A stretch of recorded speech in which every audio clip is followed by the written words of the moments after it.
for 500,000 pesos. Ang Espoliarium ay sikat na awitin ng OPM band na The Eraserheads.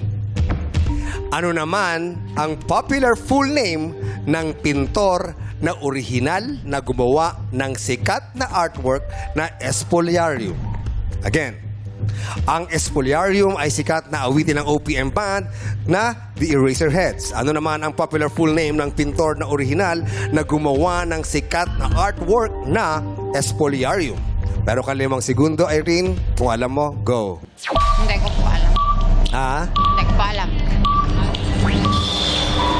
Good decision. Good decision pala. Hindi ko alam is the correct answer. Ah! Akalain mo! May artist na ganun yung pangalan. Joke lang.